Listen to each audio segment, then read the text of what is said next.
Oke, saya buka dulu ya. Bismillahirrahmanirrahim. Assalamualaikum warahmatullahi wabarakatuh. Baik lagi bareng saya Doka Prayoga. Di sore kali ini kita akan banyak ngobrol tentang mama ya. Jadi judulnya adalah psikologi mama. Kenapa? Karena bintang tamu saya ini adalah mama pertama itu. Kedua adalah psikolog ya. Psikolog yang memang punya kompetensi ngomongin tentang yang namanya psikologi gitu. Yowes sekalian aja psikologi mama. Kenapa juga ngomongin tentang mama? Karena saya pribadi sebagai entrepreneur itu ternyata ya, saya tuh paling sering diundang ke komunitas ataupun ke para pebisnis gitu ya, oleh beberapa bisnis yang itu pasukan itu mama. Dan saya selalu salut sama mereka. Kenapa salut? Karena di balik tugas yang luar biasa ngurusin urusan rumah ya, ngurusin suaminya, ngurusin anaknya, ngurusin segala hal, termasuk ngurusin bisnisnya gitu. Wah, itu top market top. Yang konon katanya kalau mama tuh belok kiri, beloknya kanan, sennya. Terus sejenisnya, tapi kalau sudah hajar boleh, bahaya pokoknya, bisa miliaran gitu ya. Nah ini yang terjadi gitu ya. Jadi saya sering ngisi di komunitas mama, plus juga saya pribadi punya pasukan yang totalnya itu di angka 49.000, hampir 50.000 orang member di pasukan kita ya. Itu rata-rata 95% mama. Nah, saya ngalamin ini, ngebina mereka itu dari tahun 2017 gitu. Jadi kurang lebih di angka 4 tahun ke belakang, 3 tahun ke belakang gitu ya.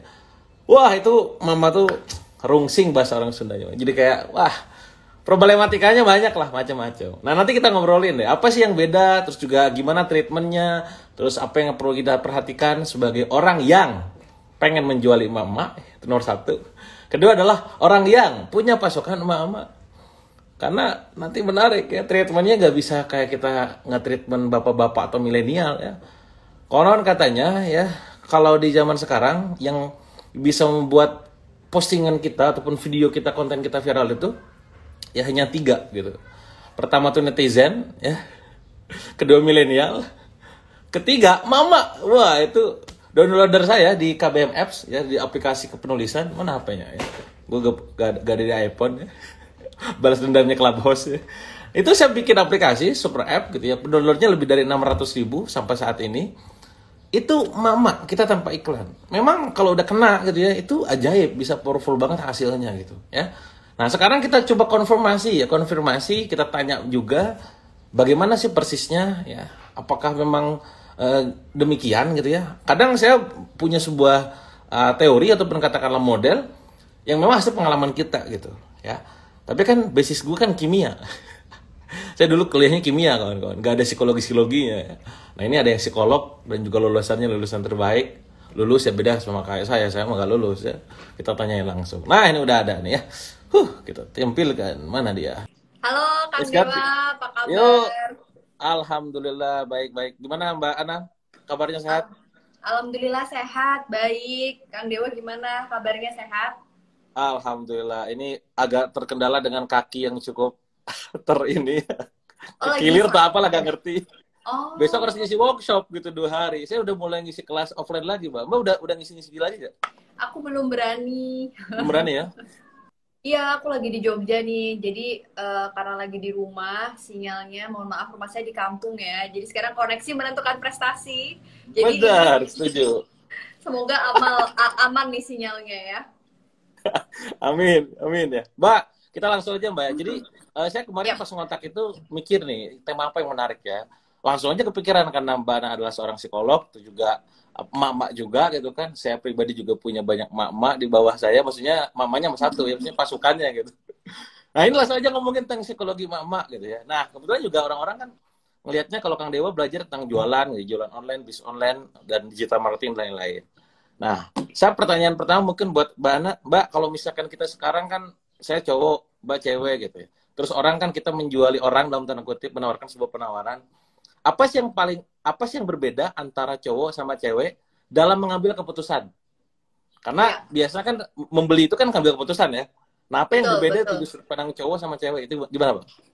Ya, jadi ini menarik nih Kang Dewa pembahasannya. Saya sebagai emak-emak juga tuh mempelajari kalau di psikologi ada namanya psikologi perilaku konsumen. Nah, secara general itu sebenarnya ada proses pengambilan keputusan saat seseorang ingin membeli sebuah produk gitu ya. Ini general dulu ya. Generalnya kita itu sekarang di era keterbukaan informasi, orang itu melihat sesuatu itu bukan lagi dari manfaat atau apa ya, ini kepake nggak sih, ini sebenarnya aku lagi butuh nggak sih gitu, itu tuh udah bergeser gitu. Di era yang sekarang semuanya serba digital, orang bisa ngelihat sesuatu dengan lebih visual, ini lebih kepada emosinya nih. Jadi kayak cuma perempuan tapi juga laki-laki juga cukup lumayan berubah perilaku terhadap kegiatan shopping atau belanja atau membeli sesuatu sebagai customer gitu kan. Apa sih yang berubah gitu? Yang berubah adalah terkait sama ini trust yang dibangun, di mana sekarang bergesernya itu bukan lagi pada kebermanfaatan nih, gue lagi butuh nggak ya, ini aku lagi butuh nggak ya beli produk ini, tapi lebih kepada siapa nih testimoni atau siapa nih yang pernah pakai produk ini gitu kan. Jadi kayak ada pengambilan keputusan yang ini lebih sifatnya emosional yang terjadi khususnya pada perempuan ya. Kalau laki-laki mungkin aku belum spesifik menemukan risetnya, tapi sebenarnya ini terjadi nggak cuma perempuan tapi laki-laki juga iya Kang. Yaitu ketika satu sistem limbik di kepala kita itu yang bekerja adalah si amigdala ini. Amigdala ini tuh ada di bagian terdepan di kepala kita gitu ya, di otak, di bagian otak kita. Nanti di belakangnya itu ada korteks, ada hipotalamus, ada sistem limbik yang lain yang dimana itu akan mengirimkan sinyal untuk pengambilan keputusan. Nah, ternyata si amigdala ini merespon sesuatu itu dari panca indera yang dilihat. Berhubung sekarang tuh eranya media sosial, eranya tuh visual gitu ya, orang itu nggak lagi membeli sesuatu produk, misalnya ketika dia beli offline deh, itu nggak lagi dia tuh ngelihat kemasannya lagi gitu, tapi yang ada di memorinya adalah ketika si amigdala itu pernah menangkap respon pertama pada saat dia melihat sesuatu itu secara online. Makanya sekarang digital marketing kan menjadi sesuatu yang hype banget nih ya Kang ya, karena orang itu udah nggak melihat produk ketika di convenience store gitu, di supermarket itu nggak lihat lagi produknya, tapi lebih kepada memori yang ada di kepala mereka ketika pernah melihatnya di secara online atau virtual gitu. Nah ini nih yang sekarang bergeser. Nah perbedaan perempuan dan laki-laki nanti kita akan bahas di Iya. selanjutnya. Iya Gitu. menarik ya, karena memang sekarang pada akhirnya orang tuh nggak cuma beli karena fungsi ya, karena manfaat. Bener, setuju saya. Kadang ada karena gengsi, karena Ya emosi gitu betul. kan. Karena ikut-ikutan, bener ya. Orang ramai apa Ya apa sih? benar Ya, ya benar gue ikut benar. juga deh gitu kan. Nah, kayak Yes gitu-gitu benar ya. benar. Nah, Mhm. ini tadi menarik Mbak ngomongin tentang amigdala, limbik, dan neokortex dan lain. Pertanyaan berikutnya gini mungkin. Oke, kalau misalkan yang menentukan itu adalah si amigdala, yang menentukan itu adalah si bagian kepalanya itu, di bagian otak itu ke amigdalanya, terus gimana cara mengaruhin si dia gitu ya, supaya bisa ngikutin apa yang kita mau nih. Amigdala, lu ini nih gitu. Nah itu gimana ngakalinnya gitu? Ada gak? Ini kita sebagai buyer atau sebagai seller nih Kang? Sebagai seller dulu, sebagai seller, pengen mempengaruhi orang agar mereka tuh mau dengan penawaran yang kita tawarkan. Kan si buyer kan punya amigdala pasti kan di kepalanya, si Ya. otak itu kan. Nah ngaruhinya gimana tuh?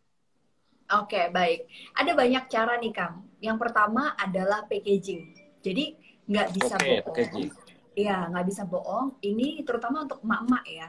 Emak-emak tuh suka banget sama packaging luarnya, gitu. Jadi, ibaratnya ada misalnya hijab nih, atau misalnya jual produk parfum gitu ya. Ketika produk ini itu dikemas dengan sesuatu yang lebih warnanya cerah, terus kemudian dia apa ya, eye catching lah gitu ya, kayak kayak itu tuh langsung kayak cepat ditangkap atau direspon oleh si amigdala ini. Jadi packaging itu sekarang menjadi salah satu yang cukup diperhatikan. Kenapa? Karena ada sebuah hal yang ini jumping to the trend, yaitu unboxing time. Jadi si Ah, emak-emak iya. ini suka sama unboxing Kang gitu, dan dia akan ada satu euforia yang ini nggak cuma influencer atau selebgram, tapi emak-emak itu ada semacam naluri ingin diperhatikan oleh sesama emak-emak juga gitu ya, pada saat dia unboxing juga. So as if dia merasa kayak, wah aku berasa jadi kayak influencer gitu.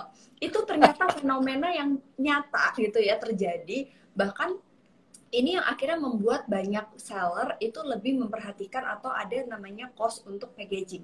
Jadi packaging ini menjadi sangat penting banget gitu. Mulai dari kemasan terluarnya udah nggak bisa lagi tuh kayak belanja online yang cuma dibungkus pakai plastik hitam nggak menarik gitu. Itu packaging nomor satu itu Kang.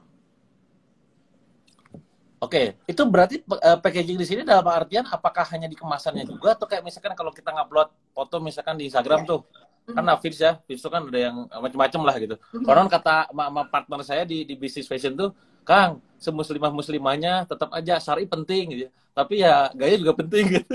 Gaya lebih penting. Apa Ya, itu ya, termasuk juga bagian dari packaging? ya. Oke. Sebenarnya nggak cuma packaging. Akhirnya mama ini kan realistis nih, Kang. Dia tuh akan memperhatikan harga. Oke. Jadi, kalau harganya tuh secara psikologis bisa ada di angka yang misalnya nih 295 sama 335. Sebenarnya kalau dipikir-pikir cuma selisih 40.000 nih, Kang. Iya. Tapi emak-emak itu akan lebih prefer untuk memilih yang angkanya lebih kecil depannya, walaupun Dua belakangnya itu sembilan gede. lima. Yes, Iya, gitu. iya, iya. Jadi kalau pasar kita adalah emak-emak, itu jangan pakai angka. Ini pengalaman dan mungkin aku semacam nyambung-nyambungin gitu ya. Jangan pakai angka yang depannya itu gede, kemudian yang tengahnya kecil. Misalnya 425.000. Mendingan 395 deh gitu. Atau Oke. sekalian 495 gitu. 495 sama 510.000, selisihnya cuma 15.000. Tapi mama itu akan secara psikologis, wah masih 400 ribuan nih gitu. Itu harga yang nggak Nyari yang pernah depannya kecil diperhatikan. gitu ya. Yes, depannya harus kecil gitu. Kadang-kadang impulsif buying juga kan gitu. Padahal setelah dipikir-pikir, ini hampir 500.000 loh gitu. Itu sih, emak-emak itu cenderung agak empuk kalau kita kasih harga yang di depannya itu lebih angkanya kecil nominalnya. Itu nomor 2 tuh, Kak. Ya sama kayak ini mungkin ya. Kalau misalkan kayak ada harga 295.000 misalkan. Plus ongkirnya 30.000 gitu. Ya. Sama Hmm. kalau misalkan atau 290.000 gratis ongkir sama 275 ongkirnya 20.000 gitu. Orang milih kayaknya yang Yes. gratis ongkir ya. Bener, gratis ongkir itu tuh kayak semacam apa ya, nggak mau Gratis ribet gitu ya. gitu. Wuh. Ya, betul betul betul. Itu benar banget tuh. Aku walaupun bukan pedagang banget ya, tapi emang terjun di dunia bisnis itu dari zaman kuliah tuh, Kang. Jadi aku lumayan punya basic juga jualan MLM, jualan dulu pernah buka butik, kemudian suami aku juga dulu sempat dagang mobil zaman belum praktek gitu ya. Jadi kayak kita tuh sama-sama tahu gitu, mempelajari. Nah, akhirnya aku nyambungin ke ilmu psikologi.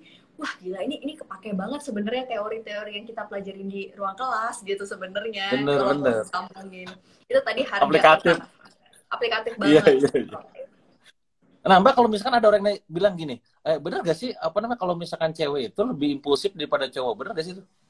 Iya, Lebih nah gampang, ini apa ya, ini kayak, sebenarnya itu nggak ada penelitian spesifik tentang impulsif, tapi korelasinya lebih kepada peran dan tanggung jawab laki-laki yang ini semacam apa ya, stigma yang dibuat oleh masyarakat sendiri bahwa laki-laki ini adalah yang punya tanggung jawab dalam pengambil keputusan dan keuangan rumah tangga. Jadi kayak sebagai pencari nafkah gitu, Kang.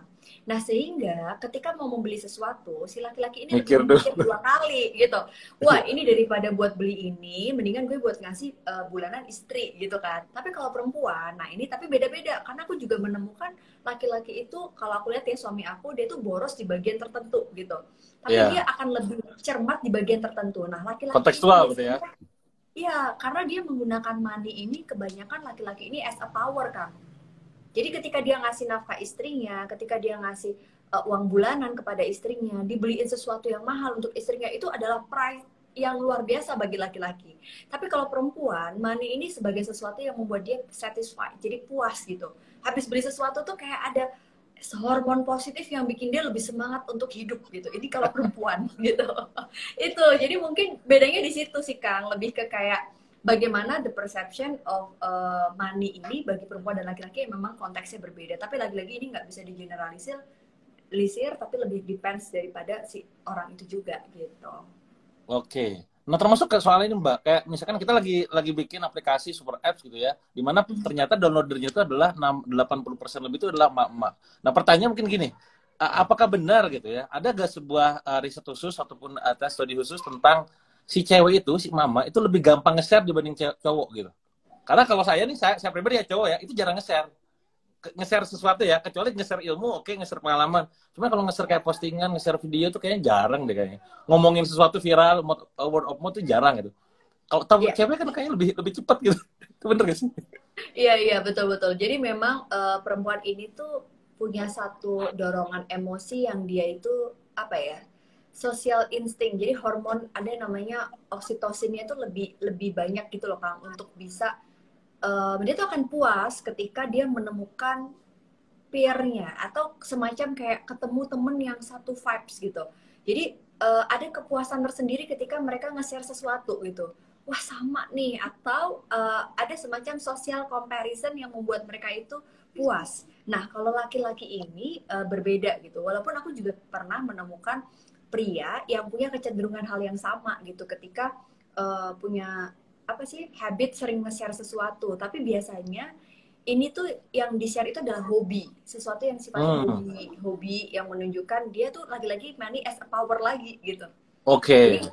hobi dia itu sebagai satu pride yang menunjukkan bahwa nih loh aku tuh punya hobi ini yang keren gitu. Tapi kalau perempuan itu kayak apapun gitu ketika dia nge-share sesuatu yang memang dia suka, itu tuh kayak semacam ada kepuasan yang membuat dia tuh senangnya karena social instinct tadi ketemu teman-teman yang sama-sama koleksi barang tertentu. Oke. Iya, iya. Sama ya, ada kesamaan dengan mereka teman-temannya itu berarti, Hmm. Mbak ya. Mbak, kalau misalkan gini, Yes, Mbak, benar-benar. salah satu tantangan saya tuh kan pada Hmm. saat ngurusin emak-emak ini pasukan nih, pada saat mereka tuh lagi pada down, lagi pada jatuh, lagi pada loyo, lagi pada malas gitu. Cara terbaik memotivasi para mama tuh gimana sih? Apakah dengan dimotivasi, dibikin cerita, atau mungkin dikasih reward, atau apa? Gimana? Ya, touch emak-emak heart itu memang agak susah nih ya. Jadi mama itu punya satu apa ya motivasi yang nggak ngerti ini terjadi pada semua mama atau enggak.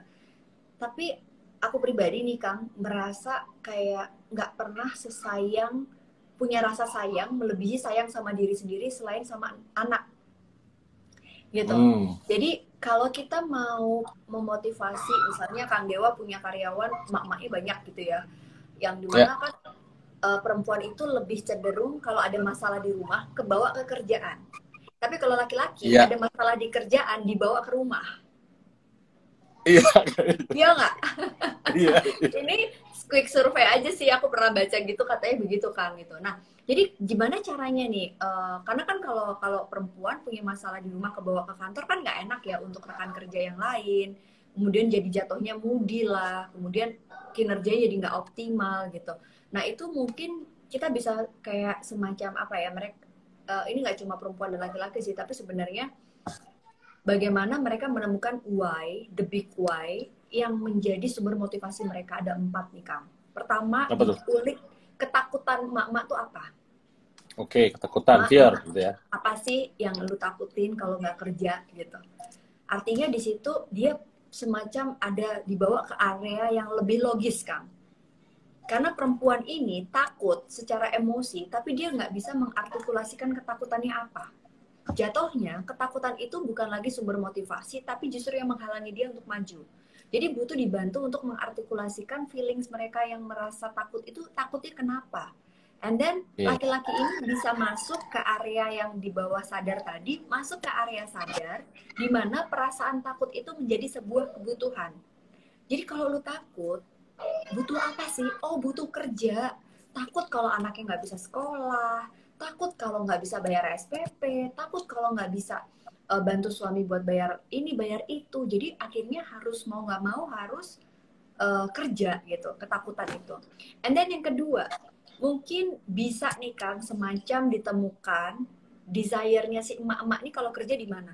Jadi kayak semacam passion-nya mereka tuh di mana mereka kalau udah suka sama sesuatu, biasanya itu Hmm, akan mendorong mereka lebih termotivasi. Misalnya, Kang Dewa, aku tuh sukanya tuh kalau bertemu sama customer gitu kan. Kasih dia nih bagian CS gitu. Tapi kalau hmm. dia dikasih berbau angka-angka gitu kan, Aduh, mabok. yang aduh dia nggak suka dan sebaliknya yang nggak suka sama ketemu customer dikasih customer juga bakalan ngelunjak nanti yang ada dia nyolot ke customer gitu. Jadi Iya. kasihlah sesuatu yang memang menjadi desire atau passion dia. And then yang ketiga itu adalah sentuhlah area di mana mereka tuh diajak untuk berpikir bahwa lu tuh kerja, ini tanggung jawab, dan di mana di banyak situasi sekarang orang tuh pada kehilangan kerjaan loh. Jadi duty atau responsibility ini yang diangkat sebagai area yang memang harus Oke. logis gitu. Karena kalau emak-emak ketemu emak-emak itu biasanya area logisnya tuh agak hilang nih Kang. Yang ada mereka simpati, kasihan terus nggak profesional gitu kan. Itu aku ngomong sama diriku sendiri ya, karena aku sebagai mama juga punya karyawan juga gitu kan, dan perempuan gitu kan. Kita tuh kadang-kadang lupa gitu area duty atau responsibility yang memang harus kita tegasin gitu, area profesional dan area pertemanan gitu. Jadi Betul. dalam hal ini mungkin rasa syukur ini tuh kayak harus ditunjukkan dengan area-area spiritual gitu sih Kang, supaya dia bisa lebih banyak melihat apa yang orang lain nggak punya dan dia sekarang punya, yaitu pekerjaan. Nah yang keempat tadi yang anak the power of love tadi Kang, love. Jadi memang kayak diajak aja ngebayangin, misalnya nih mak gitu, atau misalnya mbak, coba deh kalau misalnya dirimu tuh nggak kerja sekarang, bisa ngebayangin nggak anak kamu tuh nggak bisa sekolah sampai sarjana? Emang nggak pengen punya anak sarjana bisa nanti kerja di perusahaan besar biar bisa nyenengin emaknya gitu. Jadi kayak dibawa pada area vision yang long term dan menyentuh kepada love aspek tadi itu Kang. Biasanya mama tuh akan lebih mudah tersentuh tuh kalau udah itu. 4 tadi itu Kang. Iya, iya, iya. Keren banget nih teman-teman ya. Jadi cara motivasi mama termasuk juga buat kalian yang sekarang mama nih ya. Sering-seringnya nanya ke diri sendiri tuh, self coaching gitu ya. Pertama Yes, tentang betul. ketakutan, ya. Kedua desire-nya, ketiga responsibility-nya, dan ketiga yang keempat lebih ke love-nya. Itu keren banget sih. Jadi kita kayak memicu, mau ngajak mereka masuk ke dunia dia 10 tahun ke depan, bahkan beberapa tahun ke depan, dan ngebayangin orang yang dicintainya itu. Ini keren banget sih. Nah, ini Mbak, ada juga nih mungkin pertanyaan dari titipan dari tim saya. Kalau misalkan dalam dunia digital, Mbak ya, posisi yang selalu kayak sering saya temui itu adalah, aduh Kang sama gaptek gitu. Kayak Ya. bikin image yang jelek ke dirinya sendiri gitu. Aku mah gaptek, aku mah orang kampung, aku mah gak ada ceritanya 7 turunan itu pengusaha gitu ya. Nah itu kayak gitu itu cara menghandle-nya gimana tuh? Ya. Ini menarik sih Kang. Mindset kita yang terbelenggu dalam mental block kayak insecure itu tuh sebenarnya ada pada setiap manusia. Jadi nggak bisa dihindari, insecurity itu akan selalu ada pada diri kita. Tinggal sekarang kita mau pilih. Ini kayak iman nih, fluktuatif. Kadang kalau habis pengajian, wah menggebu-gebu kan kita. Begitu azan tuh langsung ambil air wudhu. Tapi kadang kalau misalnya kita lagi sibuk, lama nggak tersentuh nih siraman rohaninya gitu, itu bisa kayak aduh ntar aja deh gitu kan. Jadi memang harus dipupuk gitu. Aku pernah nemuin penelitian seorang psikolog, namanya, ini bukunya sih terkenal sih, judulnya Mindset gitu ya, Carol Dweck. Dia tuh meneliti bahwa sebenarnya banyak orang-orang yang justru dari intelektual tinggi, pintar, mereka itu ada yang terbelenggu dalam fixed mindset. Jadi mereka cenderung kayak nggak mau keluar dari zona nyaman. Nah, ini dibagi lagi jadi dua. Insecure Hmm. ini tuh bisa membuat mereka itu jadi fixed mindset yang sombong alus. Misalnya sombong alus kayak tadi tuh Kang, aduh Kang, aku tuh dari dulu udah nggak bisa nih gaptek, ini apa segala macam. Itu sebenarnya insecure yang menghambat mereka maju. Tapi ada juga yang terang-terangan kayak, ah ngapain sih belajar gituan, orang gini aja juga udah Oke. sukses gitu. Nah jadi intinya sama-sama mager, nggak mau gerak, nggak mau belajar, tapi sebenarnya dia lagi terbelenggu karena dia kayak selalu giving up cepet gitu ya ketika ngadepin obstacle atau tantangan. Dan biasanya kalau di area yang sini gitu ya, itu orang-orang ini tuh akan senang lihat orang lain susah dan susah lihat orang lain senang. Mereka akan susah mengapresiasi keberhasilan dan kebahagiaan orang lain gitu. Itu nggak enak banget nih kalau ada di level itu. Jadi kalau sekarang kita ada di level itu, apa yang harus kita lakukan? Ya lagi-lagi coba diartikulasikan, kemudian apa yang kita butuhkan, and then kita cepet-cepet lari ke satu area mindset yang positif, yaitu area growth mindset. Dimana manusia itu kayak tanaman, kita tuh kayak harus tumbuh terus gitu ke atas. Nah tumbuh ke atas itu ternyata butuh banyak hal, butuh kita dikelilingi oleh asupan yang menyirami kita, lingkungan tempat kerja, lingkungan yang kita asup setiap hari, apa akun yang kita follow, bacaan apa yang kita baca setiap hari, obrolan apa yang kita omongin sama orang lain gitu. Itu tuh kayak ngefek banget karena kayak semacam toxic yang cepat ngaruh kalau kita lagi ketemu sama bad influence gitu.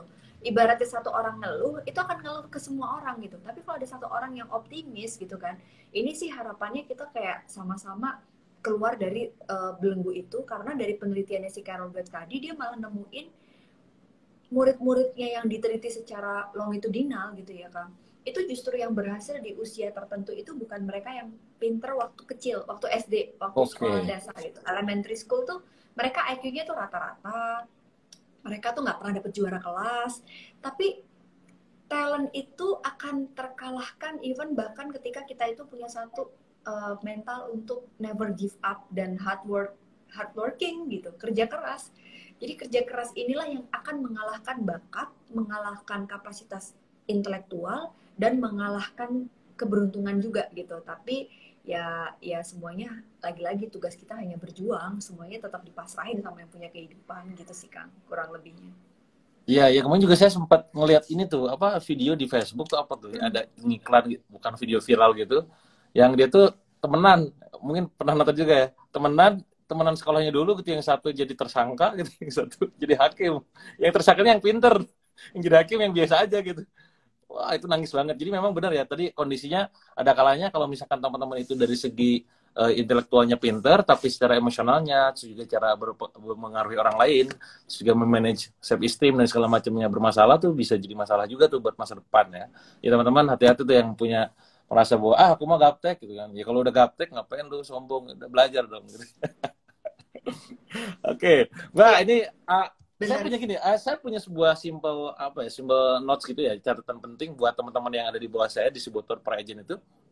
Saya bilang ke mereka gini, kalau kalian pengen deket sama cowok gitu ya, si leadernya tuh, sering-seringlah bikin sebuah event yang katakanlah berarti buat dia, walaupun gak terlalu sering besar tapi gak terlalu sering. Kalau cewek kecil tapi sering mungkin, makanya kadang kalau saya ya, kayak istri atau siapapun lah, kalau kadang ngechat hal yang gak penting itu, tapi sering dan itu penting buat dia.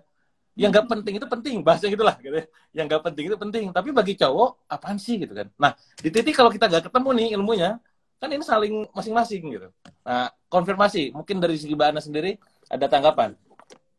Ya, jadi ini memang menarik nih Kang, kalau untuk laki-laki sama perempuan itu punya pola bahasa yang beda gitu ya. Laki-laki itu cenderung mengarah kepada intentionnya dulu nih. Aku maunya gini, ini gitu. Dia Oke. nggak suka ngulik soal perasaan. Jadi kadang-kadang kalau perempuan ini lebih suka feelingnya dulu gitu.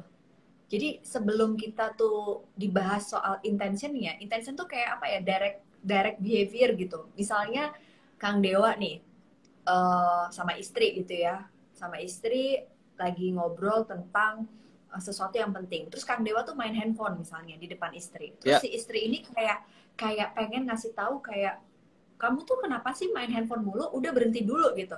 Tapi perempuan tuh enggak gitu. Dia itu akan main kode-kode perasaan dulu gitu.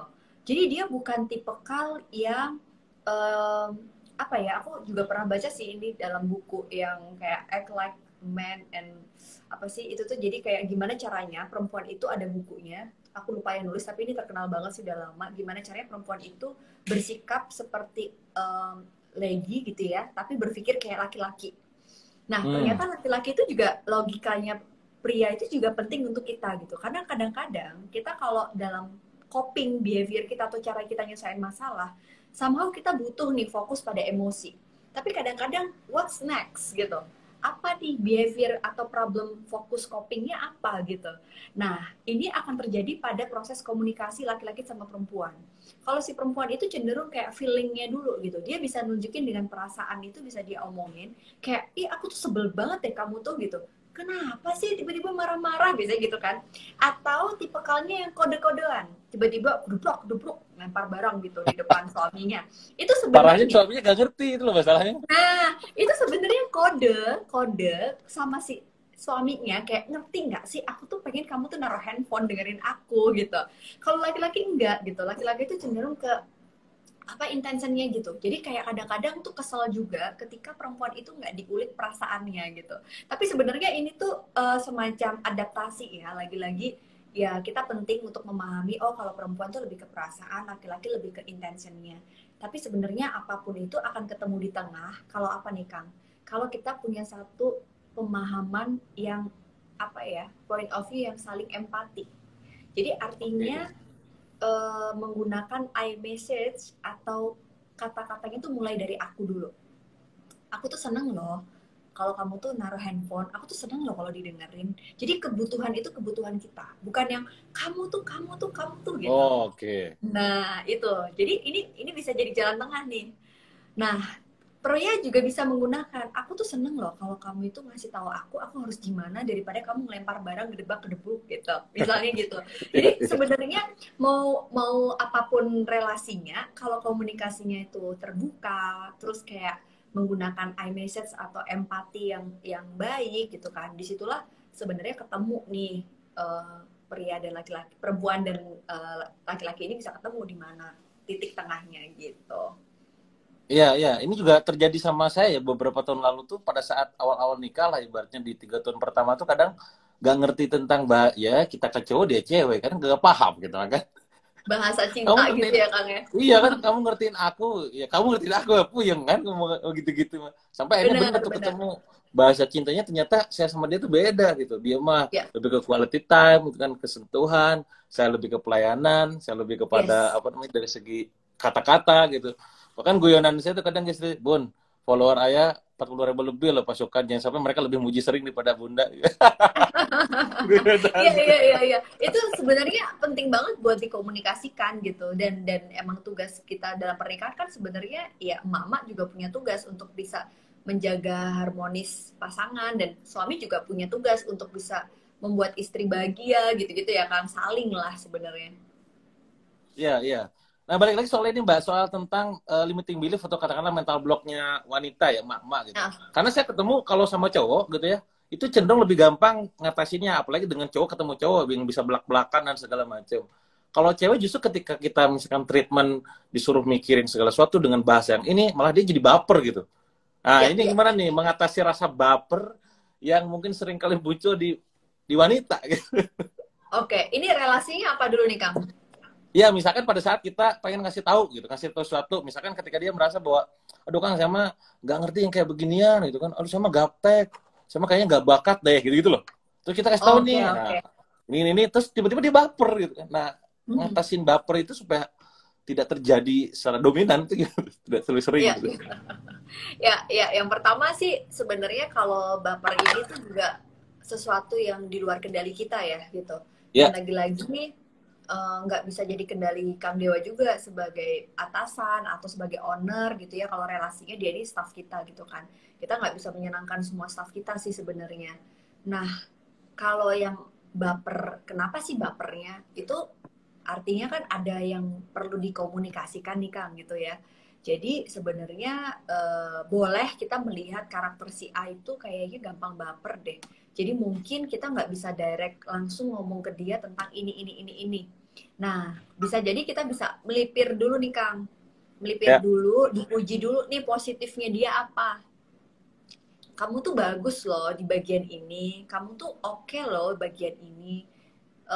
Dia udah senang dulu nih Kang gitu ya, udah senang dulu bukan dijatuhin tapi kayak abis itu dikasih tahu, tapi aku tuh lebih seneng, saya tuh lebih senang sebagai atasan kamu atau apa, aku tuh lebih senang kalau kamu tuh mungkin bisa diperbaiki di sininya gitu. Jadi penggunaan bahasa yang positif affirmation ini nih yang mungkin bisa kita gunakan dengan tujuan yang sama tapi kalimatnya berbeda gitu. Itu mungkin sih salah satu triknya ya.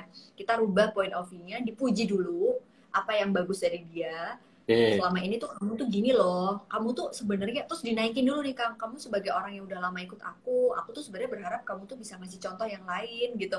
Aku tuh sebenarnya belajar kayak gini juga malah justru dari suami aku gitu. Dia kan kebetulan bidangnya hukum, aku Oke. psikologi gitu. Psikologi ini kan kayak muter-muter emosi yang intangible gitu. Hukum enggak, Iya, hukum tuh penuh dengan logika, skeptis dan takut loh. hati-hati banget. Iya, Saklek iya. gitu. Nah, tapi kadang-kadang dalam menghadapi person itu, kita tuh kayak harus mengkawinkan dua ilmu ini gitu kan. Kadang-kadang somehow kita tetap harus straight to the point, tapi kita bisa mainin si ilmu psikologinya itu gitu. Salah satunya gitu sih Kak, mungkin bisa dipuji dulu, baru nanti kalau udah kita baru masuk ke area yang mau kita kasih masukan itu. Mantap. Nih teman-teman, sore hari kita dapat banyak ilmu ya, cara berkomunikasi dengan pasangan, cara men-treatment Ya pasukan, Allah, semoga dan bermanfaat. Aku juga masih macam-macam. belajar ya kan. Emang nggak mudah sih, nggak mudah banget. Iya, tapi seru ya karena itu yang terjadi di lapangan sih. Pada akhirnya kita ketemu dengan karakteristik manusia yang berbeda-beda gitu. Saya tuh kalau misalkan gini, Mbak, kalau kondisinya tuh internet marketing ya, kan kita buka dashboard nih. Dashboard kan dashboard data kan. Ini dia nggak ada emosian itu. Nggak ada yang namanya otak-otakan itu pencet-pencet beres gitu. Lah kita Bener, ngebina bener. makhluk hidup di dalam handphone yang nominalnya kadang kita muji salah seorang, yang satu baper. Ya Allah, yang dia dipuji kok aku enggak, ya Allah gitu kan. Kita Tapi ngomong gini, ada yang bener-bener. begitu. Aduh. Tapi memang itu aku pernah denger itu salah satunya sekarang era Internet of Things ini ya Kang ya, kayak keterbukaan informasi di era digital ini tuh salah satu yang bisa menghack atau hacking pikiran orang gitu. Kita akan cepet banget ter, ter, apa ya, terpengaruh gitu ya pada apa yang kita lihat, apa yang kita dengar tanpa kita tahu kebenarannya gitu. Makanya sebenarnya ketika kita menggunakan media ini tuh benar-benar menurutku ada satu skill yang penting banget digunakan oleh emak-emak maupun non emak-emak adalah critical thinking. Jadi bagaimana kita asking sesuatu, mempertanyakan sesuatu yang memang kita tahu itu tuh jangan langsung mentah-mentah diterima gitu. Tapi kita mempertanyakan dulu, why ini ya, why itu ya Oke. gitu. Nah sebenarnya kemampuan inilah yang akan mengasah uh, kemampuan kita untuk bisa lebih hati-hati nerima informasi. Jadi nggak gampang terprovokasi, nggak gampang hatinya gelisah gitu. Karena ini kayak pisau nih, bisa dipakai buat jualan, positif ya kan, mendatangkan rezeki. Bisa dipakai buat bunuh-bunuhan gitu, Benar, blok-blokan, benar. apa jahat-jahatan, ngerasani di belakang gitu ya kata orang Jawa. Yang ini semakin ngebikin kita tuh bisa ada yang depresi juga karena media ini gitu. Kalau aku mah ya kalau ada pisau buat motong buah sama buat bunuh orang ya milih yang buat potong buah aja lah gitu daripada cari masalah gitu. Ya, Itu sih kan. tergantung siapanya ya, tergantung main behind Yes, gun-nya lah ibarat. yes, betul banget, bener banget. Mbak, saya tuh pas waktu nonton live-nya Mbak sama Pak Bi, di sini ada Pak Bi. Pak Bi hadir, Pak Bi. Mana Pak Bi? Oh iya ada Waktu itu Pak saya Bia. dengerin ada istilah tentang trigger, ya, mata trigger lah Ya. bahasanya tuh bahwa seorang itu digerakkan berdasarkan pemicu-pemicu. Nah, itu salah satunya, Mbak. Saya juga punya kelas ya tentang launching produk gitu. Yang dimana kita main itu adalah mata trigger gitu. Jadi kenapa sih sebuah produk tuh bisa meledak gila-gilaan? Kenapa ada yang cuman melempem gitu? Nah, yang kita main itu adalah ritme pikiran si orangnya itu. Nah, ini saya coba akan saya masukkan ke slide saya. Sekalian juga teman-teman mungkin kalau mau belajar tentang Boleh, launching boleh. ya. Nah, ini. Jadi, launching itu ada 4 tipe ya. Ada kurva lurus, kurva U, kurva W, kurva W gitu kan. Ini kurva lurus tuh gimana? Nah, mereka omsetnya tuh cuma lurus saja. Lurus saja. Nah, saya bilang di sini, di kelas tuh, ini launching, tanpa adanya launching, tanpa ada meta trigger. Jadi orang manusia tuh cuma sekedar, oh gitu doang. Jadi nggak beli gitu akhirnya. Nah, yang menarik adalah ada yang namanya kurva U. Nah, kurva U ini udah mulai naik nih. Ibaratnya kalau sebelumnya tuh di angka lurus segini, misalkan katakanlah, ini mulai naik, awalnya naik tinggi, akhirnya tinggi. Nah, ada 4 kartu konversi, yang di ini sebenarnya saya bikin kartu konversinya tools untuk saya di kelas, isinya itu adalah 50 meta trigger gitu. Nah, ada meta trigger hope gitu kan, ada reason, alasan, urgensi, scarcity gitu. Nah, ini buat teman-teman yang sering launching ya, mainkan aja ini, dibikin orang harapannya pada saat mereka mau beli itu nanti apa gitu kan. Ada alasannya apa, diiming-imingi lah gitu. Terus di kurva W dia mulai naik tiga puncak ya, di tengah-tengahnya adalah urgensi untuk karena ada harga naik ataupun diskon berkurang. Kalau bahasanya di sini nanti si otak reptilnya lah, kalau bahasa di otak itu kan khawatir nanti wah ini gue nanti kehilangan kesempatan segala macam. Nah, urgensinya ada savingnya, low price-nya. Jadi 3 titik puncak. Nah, yang keempat, yang ininya titiknya 4 ya. Nah, ini semua greedy ya. Ini kerjaannya amigdala kalau salah greedy, Pak ya. Salah satu Iya, iya, iya, sifatnya amigdala setuju. itu greedy ya. Nah, ini permainan bonus. Kenapa bonus kok jadi works untuk jualan? Karena permainan di otak di bagian greedy ini. Nah, dan di situ saya jelasin bahwa kenapa sih adanya launching itu adanya puncak 1, 2, 3 ini dan segala macam. Yang mereka nggak sadar adalah proses ini. Namanya pre-launch. Launching itu kan di sini nih, launching di depan sini nih. Kenapa puncak? Karena di sebelumnya kita permainan Meta trigger.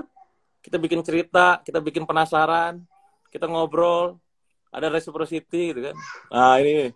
Jadi yang menarik tuh, wah ini kalau di kelas tuh saya jelasin masing-masing. Ada orang tuh beli karena esteem, bukan karena butuh. Bener Pak ya? Ada orang beli karena Benar-benar cuma karena sekedar kayak gitu butuh. doang kan? Ada orang beli karena tadi, karena cinta, love gitu kan, karena ingin melindungi seseorang, care and protection, bukan karena Hmm, keinginan, bukan karena apa kebutuhan, bukan karena masalah. Ada beli karena memang suka sama selebnya. yes, Ah, testimoni jadi gitu ya. betul, jadi maksudnya tuh gitu ya. Jadi psikologi itu teman-teman ya, makanya kenapa saya tertarik banget dengan konten-kontennya Mbak Anu tuh karena memang relate sama kita dalam dunia penjualan.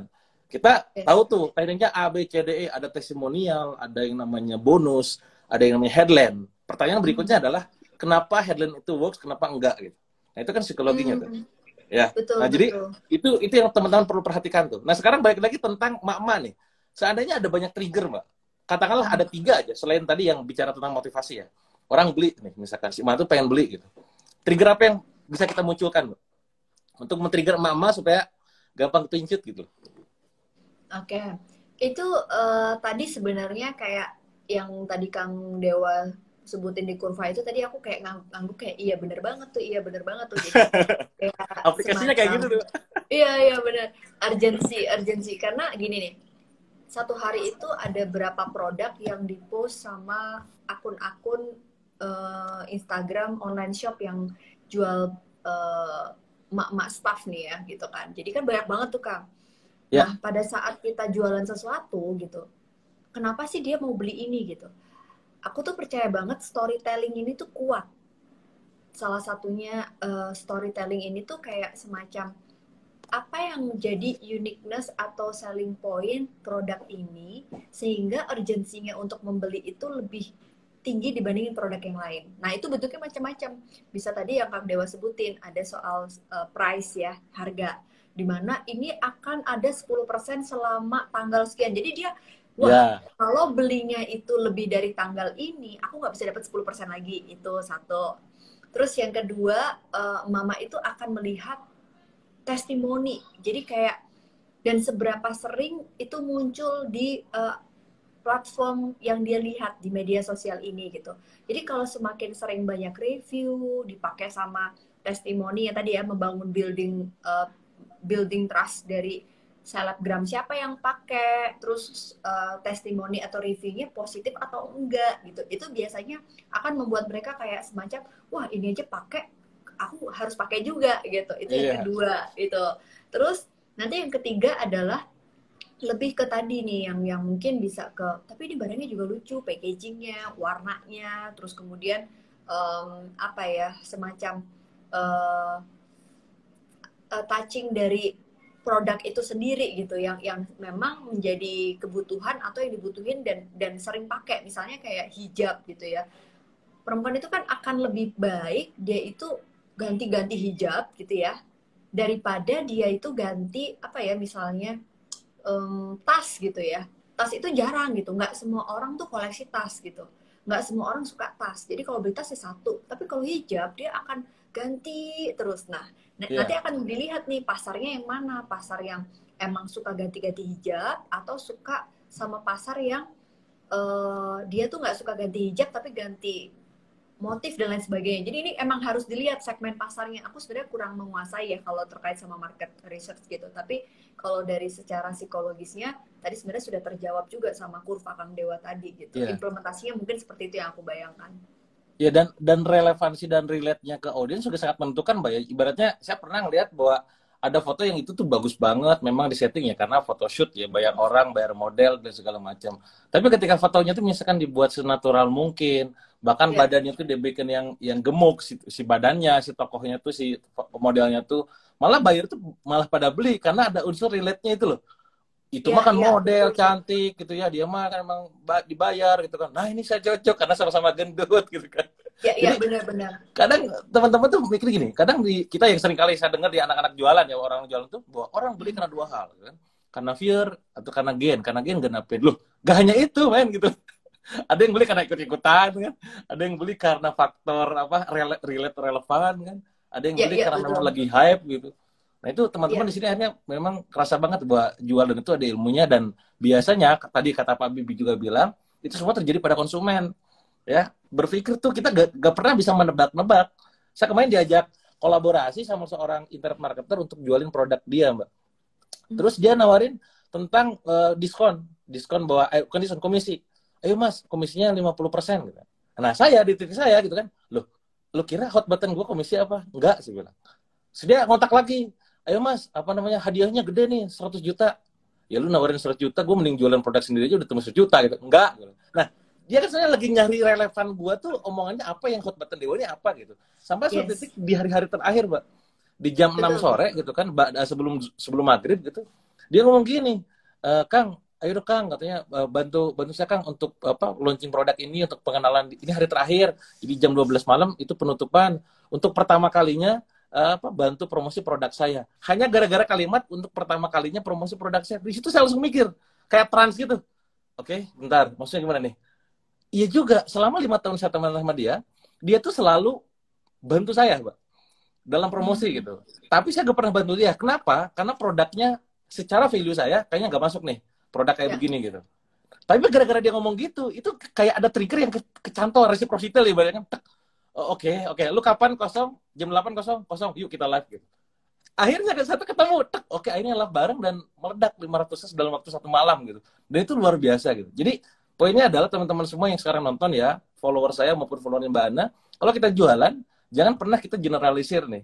Generalisir bahwa orang tuh beli hanya karena takut, hanya karena ingin gitu kan, hanya karena butuh. Ada kalanya memang karena pengen pengen kayak siapa, imitation, karena Yes. ikut-ikutan, ya, karena suka sama selebgramnya gitu kan. Karena relate juga Macam-macam. gitu ya. Iya. Benar, benar, benar. Aku juga seru sih Kang, kayak ini baru pertama kali aku kolaborasi sama sebuah brand hijab gitu ya. Baru banget ini kolaborasi pertama. Jadi sebenarnya kalau aku pribadi, aku ngerasa kayak kayak apa ya? Kayak selebgram atau reviewer itu tuh amanah gitu ya. Jadi memang aku setuju tuh. Kita juga lihat-lihat si selebgram itu seperti apa. Kayak aku pribadi sama tim itu bener-bener kita selektif gitu. Produk apa yang memang relate sama kita pakai. Pernah waktu itu aku di sempet kayak dikirimin produk gitu, kerja sama, jujur aja memang itu ada kayak berbayar. Akhirnya kita balikin lagi tuh produknya. Kita balikin uangnya karena aku ngerasa antara foto sama produk itu nggak sama. Jadi Oke. kualitasnya setelah kuliah tuh bahannya kok kayak gini ya gitu. Nah aku pribadi, aku nggak mau karena dibayar, kemudian kita memanipulasi gitu kan. Betul. Itu jadi akhirnya melihat seperti itu tuh, oh kita juga sebagai influencer atau memang kita sebagai endorser itu juga perlu ada tanggung jawab loh, dimana ini tuh amanah banget gitu. Followers kita tuh sekalinya itu kan membangun trust juga gitu Kang. Jadi sebenarnya ini juga satu mungkin boleh aku kasih masukan ke teman-teman yang punya online shop atau bisnis brand apapun. Sekarang tuh selebgram tuh banyak, influencer tuh banyak banget gitu. Tapi ketika melakukan kerjasama, aku pada akhirnya merasa bahwa kita harus melimit ini nih, kita harus limitasi nih gitu. Betul. Ibaratnya kita beli mobil Avanza atau mobil BMW gitu. Mobil Avanza ini tuh dia akan mungkin dia ngejarnya ke kuantitas. Jadi semua brand dia pakai, dia review. Tapi yang satu ini enggak, dia eksklusif gitu. Jadi ibaratnya BMW tuh harganya mahal, disebut merek jadi ya. Dia akan beneran trusted gitu. Tapi ini lagi-lagi belum tentu teorinya sama ya, karena tergantung dari brand yang kita lagi mau promoin. Kadang-kadang kita udah ngendorse yang si BMW ini, tapi ternyata nggak cocok sama brand kita, kan belum tentu juga. Jadi masing-masing Betul. berbeda. Yang jelas sih harus amanah lah antara kita sebagai reviewernya dan kita sebagai online shopnya. Jangan sampai dua-duanya itu membohongi pembeli. Itu aja sih yang paling penting. Setuju. Jangan sama hanya gara-gara demi laku tapi menghajar belah semuanya gitu, Pak ya. Iya, mungkin sekali dapat duit gitu ya, tapi next-nya orang akan nggak Betul. percaya. Nah, itu yang Ah, sebenarnya the power of credibility itu jauh lebih penting daripada iklan apapun.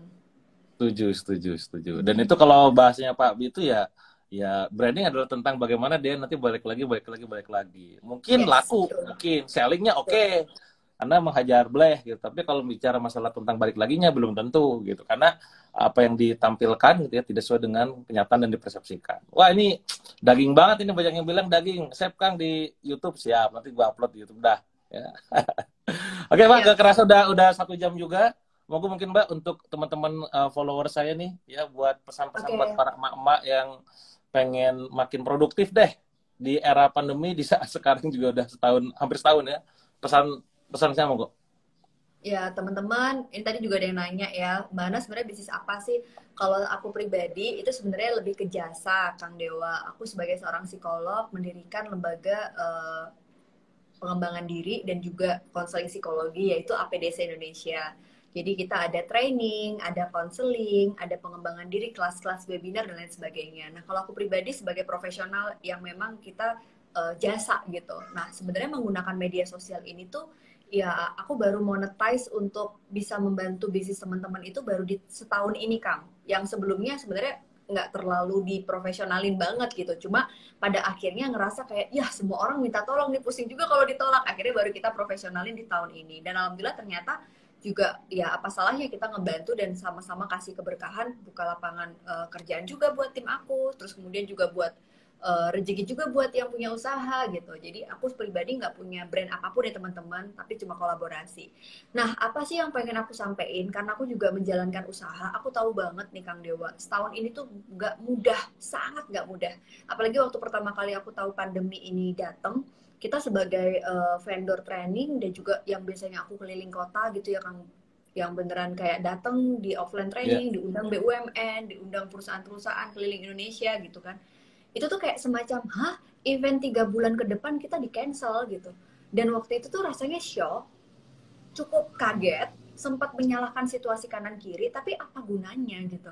Pada akhirnya ya mau nggak mau, yang bisa survive adalah yang bisa mengartikulasikan kegagalan itu sebagai salah satu sumber kita untuk bisa kreatif. Nah, mulailah muncul IG Live, mulailah muncul webinar. Ternyata justru difficulties are the new opportunities. Tuh. Kesulitan itu kadang-kadang adalah peluang baru kita, cuma yang bisa menangkap peluang itu hanya orang-orang yang mau sigap, yang mau cepat, dan nggak gampang mengeluh. Itu sih. Jadi kalau memang kita sekarang ada dua pilihan, complaining atau problem solving, itu opsi yang menjadi pilihan teman-teman pelaku usaha apapun. Banyak yang sukses, banyak yang gagal. Tergantung kita mau pilih yang mana. Jadi semangat buat semuanya. Percaya rezeki itu udah ada takarannya. Tugas kita cuma berjuang. Daripada fokus sama yang nggak bisa kita lakukan, mendingan kita fokus untuk terus mengembangkan diri dan belajar apa yang bisa kita lakukan. Itu aja sih kan mungkin. Mantap. Semangat. Ya, makasih banyak ya Mbak Ana ya. Masya Allah banget nih, sore Sama-sama, hari Kang kita Dewa. dapat banyak pencerahan. Insya Allah nanti kapan-kapan kita live bareng lagi deh untuk Siap. menyapa teman-teman yang lain ya. Ya, Yuk, oke terima nanti kasih banyak gantian Mbak ya. aku invite ya. Makasih Kang Dewa Siap. semuanya. Thank you. Kontak-kontak aja. Yuk. Assalamualaikum warahmatullahi Waalaikumsalam wabarakatuh. warahmatullahi wabarakatuh. Oke, gitu ya teman-teman semua. Banyak banget pelajaran yang didapatkan di sore hari ini kita tentang psikologi mama. Walaupun ngomongin tentang psikologi mama, tapi banyak juga yang kita dapatkan tentang kehidupan, tentang bisnis, tentang jualan dari Mbak Ana tadi. Buat teman-teman yang tadi belum follow, nih saya akan tunjukkan akunnya. Ini akunnya adalah Annelisa Widyaningrum. Silakan aja langsung follow akunnya kalau misalkan belum follow ya. Nanti juga YouTube-nya ada, termasuk orang yang aktif juga upload YouTube. Nanti di subscribe aja ya. Saya pribadi juga nanti malam buat teman-teman yang lagi senggang mungkin akan saya live juga di YouTube, dan termasuk video ini mungkin akan hilang dari Instagram, tapi mungkin akan saya upload di YouTube. Buat teman-teman yang tadi nggak sempat nonton sampai dari awal, silakan lihat, tonton aja di YouTube ya. Terima kasih sekali lagi buat teman-teman semua. Mohon maaf tadi tidak ada sesi Q&A karena ternyata daging banget kalau kata Pak Abi tadi, wagyu ibaratnya. Terima kasih, semoga kita bisa bertemu lagi dalam kesempatan. Terima kasih. Assalamualaikum warahmatullahi wabarakatuh.